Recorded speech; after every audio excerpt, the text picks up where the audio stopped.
2 javë përpara vjeljes, në Divjak mbi 400 hektar të mbjella me patate janë dëmtuar nga ulja e temperaturave. Fermerët thonë se rendimenti i patates është ulur deri në masën 70%, ndërsa afati i vjeljes do të shtyhet me 1 muaj. Për rrjedhoi dhe çmimi i tregtimit të patates do të pësoj ulje. Ne kemi mbjellur, temi është shumë i madh kolosal. Kjo është një temë i pariparueshëm. Kalon gjysmë prodhimi, nuk do jetë më i prodhim që pritet që bëhej.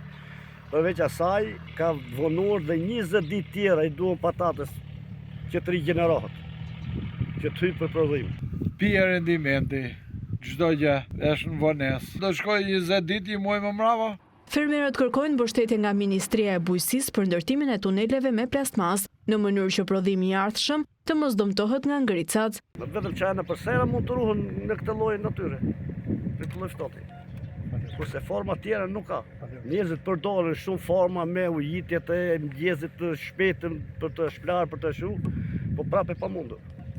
Po të kishe mundësi shtetit na ndihmonte i çik, se janë bler flerat aq shumë shtrejt, fara shumë shtrejt. Ka vajt kosto se ne nuk ish marrim kurrë dot shpenzimet tona këtu. Ka vajt kosto shumë e rëndë. Ndër të tjera, fermerët pohojnë se dëmi ekonomik i shkaktuar është tepër i lartë dhe rrezikojnë të mos marrin mbrapsht as paratë shpenzuara gjatë kultivimit.